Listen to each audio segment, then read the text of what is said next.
Okay. I didn't have enough. Ah! Goddamn. Okay, this is actually the... Ladies, that's what he sounds like when he finishes. Oh, you're totally right. I didn't even think about it. Boy, I remember the first time. I remember when I lost my virginity. The first words out of her mouth were not words that made me feel good about my manliness. It was not good for my ego. She basically, the first words out of her mouth were, "Did it happen already?" I was like, oh my gosh. At the time, I was, you know, what are you supposed to say? I was just like, yes. I mean, I didn't whimper when I said it, but I was like, yep, that's what you get, 30 seconds. I mean, come on, man. I think that when you lose your virginity, that should be like a free one. Because when you've never had sex, I don't think you should be expected to last more than 30 seconds. Because, like, from the time you're a teenager, you're, like, building it up in your head. So when you finally get the chance, especially when it's like me, it's like, hey, I found someone that'll have sex with me. Who knows when that'll happen again, you know? Without paying them. So I was, like, extra excited. So by the time, like, when we're getting, like, naked and getting into bed and stuff, it's like I was already, like, 80% of the way there before we even went in. This is not going to be good. Oh, that was way closer than I thought it'd be. I'm going to save state at the height of this thing or whatever, when we get to the top. You're soaked, Thomas. No. A 13-year-old soaked you. Yeah, well. Oh, fuck. I didn't mean to do that. Did I do it? Yeah, you did it again. Oh, wait. Okay. I made a different save state. I just hit the wrong save state button or whatever. Stop touching things. Jeez. Okay. So we're going to go like this and save state. There is that little part of me that... Well, you gotta figure that, like, when I was, like, 14, like, there's, like, teenagers that, like, have sex. Part of me wishes I would have had sex as a teenager, because now I don't really have the option. Well, every guy has the option, but you know what I mean. Shut up. You're not saying anything, but you're just like, I don't want to be in this conversation. No, I was 20 when I lost my virginity. I'll go out there. I waited. I didn't wait, like, super... I mean, I wasn't really waiting. It just, like, 20 and a half was, like, my first chance. So I'm like, well, I'm definitely not going to be one of those, sorry, ladies, I'm waiting for marriage. It's like, well, who knows how long it's going to take for a girl to like me enough to fucking marry me. Jeez. But now that I'm 35 and still not married, now it's like, hey, being 35 and single is really fucking... It's nice to have the final say in your life and to not need anyone's permission to, like, do anything. I do 4? Okay. And I only have to save for my own retirement. And I get to keep my hobbies and my friends and stuff. And I don't have to schedule fun. You know? Like, fun is not, I don't have to schedule it. It's just whenever I do it, I just do it. I like getting rid of my wife and kids for the day. Yeah. Yeah, but you always gotta go back to them. It's like a weekend. The bad part about weekends is that you always gotta go back. I guess the difference is that most people like their wives. I mean, I like my wife, but the kids are at the point where they're both walking and talking. But not old enough to bring you a beer or to contribute to a conversation in any meaningful way. It's like when a baby learns how to walk, but he can't carry anything, so it's, like, pointless. Like, the only reason you'd want to learn how to walk is for you to be able to, like, move stuff from point A to point B. Because, like, you move to the kitchen, you open the fridge, you move the thing from the... You know, you move things from one location to another to make yourself something to eat. But if you can't do any of that stuff, it's like, what's the point of walking? You know? It's like if you had, like, dog paws, but you could, like, walk. It's like, well, you can't interact with your environment at all, so what's the freaking point? Boy. Once you get off track on these fucking rings, they ain't messing around on level 6, man. Should be able to get this one, too. Alright, cool. Oh, yay. Okay, we're kind of far away, so that's why I opened it later than normal. Alright, come on, man. Jeez. But yeah, I don't know. being single is pretty freaking awesome. There was a point, I'm pretty much, at this point, I'm pretty much like taking myself off the dating market. There's been a couple of girls that I could probably have dated in the last couple of years, but I'm not really on the market anymore. You know, being like, when you've been single as long as me, you get to just realize how freaking awesome it is. And it does take a change in mindset, because when you're single, when you're like wanting to be with someone and you're single, all you see is happy couples. But then there's people that are like in relationships that are either not good. Oh man, check out that hitbox. They're either not really that great, but it's better than being alone, which I think is not a good reason to be with someone. Or you're like married, so you're kind of, you know, you're, I don't want to say stuck with them, but there's a lot of people that do feel like they're stuck, where they're like, I'm kind of stuck with this person. I kind of, you know, we've kind of grown apart. Like, you don't know how you're going to feel 10, 20, 30, 40 years from now. So when you sign a contract, a legal contract of, I will support this woman for the rest of my life, you don't know if you're going to love her 10, 20 years from now. Not all love doesn't always last forever. And it's not always because someone did something wrong. It's just, you just don't know how you're going to feel about someone in the future. But, you know, when you get married, it's not a contract of love. It's a contract of, I will take care of this person until one of us dies. So if your feelings change or her feelings change, then the guy usually has to pay the alimony. So you're basically, you're agreeing, fucking God, that should have counted. So you're basically agreeing that I will support them whether we stay together or not. So, like, I don't know, man. I'm just not willing to...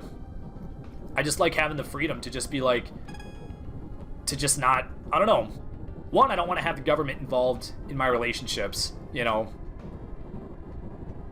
Okay. Like, I don't want to run into a situation where I'm married, and then after being married for 10 years, she finally gets tired of me playing video games. And she's like, you're not giving me enough attention. You need to, you know, then she'd be like, well, it's either me or the video games. If you're married and you're in that situation, you've got a problem on your hands. But the thing is that when she's standing right in front of you pissed, you got to make a call on the spot. You can't be like, let me give... It would be insulting to her to say, give me 24 hours, I'll get back with you. That'd be super offensive. But then at the same time, it's like, if you're in a relationship with someone, you boot them out the door right off the bat. You're just like, well, fine. You know what? I'll take it. I'm taking it, man. At this point, I'll take any landing on anything. Did I not land on the 50? Did you see me land on the goddamn 50 and it gave me 30? Okay, how many? On the yellow. Oh my gosh. So if I need to get like 100 on both of them to barely fucking make it. I'm gonna make a different save. I might be able to do it. I want to at least try. The two on the left are the better ones, but accuracy with the plane is like my only concern. Because landing on the runway perfectly or whatever might be tricksy. God damn.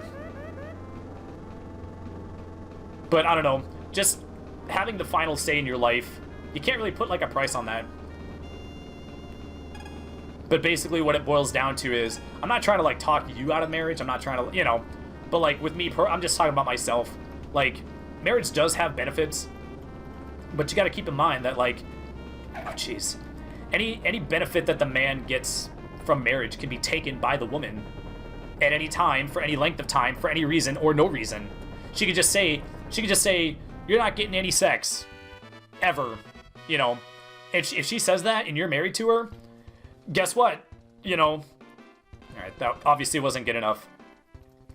But the thing is, there are millions of men out there that are in sexless marriages. So at that point, your option is, I could either cheat on her, or I can bend over backwards and try to make her, you know, whatever she's mad about that she won't put out, try to get on her good side again. But the problem is that once you do that, now you're the one chasing, and it's not good to like chase too much. Once she realizes that she can hold that vagina over your head to get her way, you know, that becomes like a learned behavior. She's like, oh, well, anytime, you know, I want this handbag, can I have it? It's not in our budget. Well, then no sex. You know, they're not always that overt about it, but then magically You say no to, can we go on vacation? No, hun, we can't afford it. And then magically she gets headaches 6 out of the 7 days of the week. And then you're back down to once a week or whatever. But I mean, and then there's men out there that are in sexless marriages. They're like, oh, my wife hasn't touched me in 6 months, a year, 2 years. Guess what? What are you gonna do? You know, if you're married, what are you gonna do? You know, you could get rid of her, but then you gotta pay that alimony, man. Men pay like 97% of alimony. And I just don't ever want to be in that situation where I have to choose. You know, you ever see that movie Heat? They have that famous line, it's like, don't get involved in anything that you can't get out of in 30 seconds or less. And that's kind of how I feel. Oh my gosh, that was a terrible landing. The good news, I'm pretty sure it only goes by where you end, so if I end in the middle, that might count. Well, now I'm too far from the middle. But I don't know, I mean, what do you think? Am I talking on my ass, or am I not making sense? It like, to me, it seems like I'm making sense. It seems to make sense to me, but maybe if I run it by somebody else, they'd have some different... I mean, what's your perspective on it? Did I say anything that sounded wrong? No. No. So I can't justify why it's in my best interest. You know, a lot of tradcons, you know, their argument is, you're a man, it's your job as a man to take care of a woman. And I guess I understand that argument, but at the same time, it goes both ways. One, it should go both ways, and you two, want equality, it goes both ways. Well, I think that in the marriage contract, there should be, you know, men are legally required to provide for that woman. Free housing, free food. If the husband stops feeding the wife, or says, you got to go live in the shed, you don't have access to my housing or my money, she can take you to court for like abuse. But the thing is that if the woman closes her legs and says, you get sex once a year, you can't go to the judge and be like, hey, we had an agreement where I was going to take care of her and she was going to massage my penis with her vagina. She's not holding up her end of the deal, so I'm divorcing her and she needs to pay me because she was the one at fault for this relationship not working.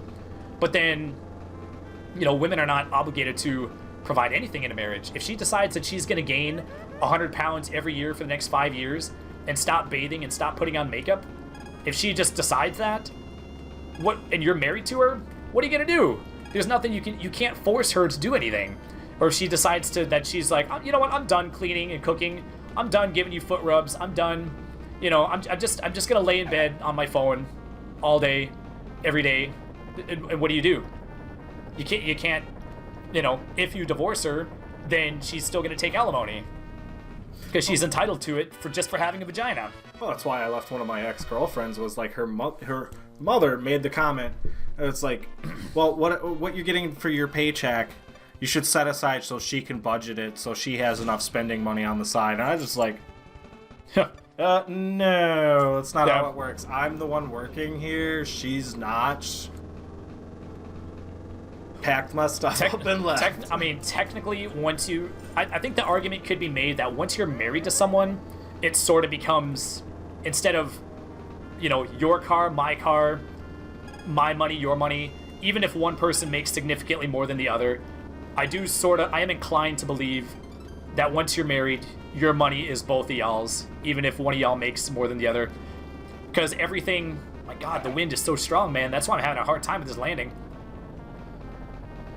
That you do sort of, you know, marriage, you do sort of become, you know, they say it during the ceremony or whatever, they say two become one, sort of, like, it is both your monies. So it shouldn't be, I mean, you call it your car, my car, if you primarily drive it, but the other person can still drive it. But you just need enough, like, mutual respect to where if you're going to make a purchase, like a large purchase of over, like, I don't know, $50, $100, to just run it by the other person and make sure it's in the budget before doing it. But on the other, I mean, I get that too. Like, you know, if my wife told me right now, like, called me up and said, I'm quitting my job and I'm being a stay-at-home mom, yeah, that ain't happening. Well, technically, if her mind was set, you couldn't force her not to. You know, right? If she was determined, there was nothing you could technically do. You know, but But yeah, I mean, I don't know. Some women like their husband to be 100% in control of the money just so they don't have that responsibility, which I understand. You know, with authority should come responsibility. So if you want the man to take the lead in the marriage, or to be the head of the household, or the head, or, you know, the head of the relationship or whatever, I get that. I might not be able to do better than 82. You know what? I'm gonna continue.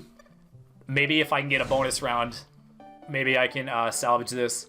This will be, it's not very likely, but this is my best event. I have to land on that goddamn moving platform, though. And then get a few points in the bonus round. Alright, come on, man. But, what the fuck? I also do need to get 100 in order for the bonus points to put me above 100. Oh my gosh. Okay. So it basically, I don't know, it seems like a marriage contract is very lopsided, where the man has responsibilities, has like legal responsibilities in a relationship, but a woman doesn't have any legal responsibilities in a relationship. She has things she could do if she feels like it, like cooking, cleaning, putting on makeup to look nice for her man, giving foot rubs to her man, you know, opening her legs for her man, but she's not required to do any of those. And the sex one's like the worst one. You know, if you have the expectation, you get crucified for like saying this. If you're like, well, if I'm gonna work 40, 50, 60 hours a week to provide for this family, then I deserve, you never you know, basically anytime you say a woman owes you sex, no matter what, even if you save their life, even if you save a woman's life, you know, people will still be like, no, you're not entitled to sex. Like, well, I'll put your ass back where I found you then, bitch. But if you're married to him, you don't have that option. But then when you're just in a regular relationship, if they decide that they're gonna play hardball, then you just fucking, you know, you can tell them to suck a fat one. Okay. Getting those bonus jams is actually, I'm gonna go ahead and get this one too. Oh man, that was a 15. Okay, this one will take me up high, and then I can land and get more. I can actually get quite a few points here. Oh, what the fuck? Oh, I was about to say, why are the points getting smaller? I'll play it safe. This should be enough, actually. Okay, so I got what? 35 from that bonus game? Really? Oh, 30, okay. And I still got 100 from the regular one. I thought that because I missed that first ring too many times, I thought maybe I wasn't gonna do it. Oh, okay, jeez. Okay, I wasn't sure if I was gonna be able to do that. I'm glad I did it. Landing on that platform is hard, but I got it on the first try, so. Okay, so in the next episode, we'll try this next one. Lance here again. Today you'll find that the wind is quite strong. Okay. Try not to be blown off course. Oh, jeez. This looks like the land of ruin from Final Fantasy VI with the purple water and whatnot. Okay, so in the next level, the good news is that this one doesn't have skydiving. So as long as I get hang gliding, I don't think there's any ice on the track in this one, so light planes shouldn't be a big deal either. The dude did warn me about the wind, so I think the wind is going to be possibly an issue, might affect my landing. But I feel better about this one than the last one, so we'll try it next time. And as always, thanks so much for watching. Please hit that like button to support me if you enjoy these videos, and subscribe if you're new. And we'll see you in the next one. Have a great day. Bye.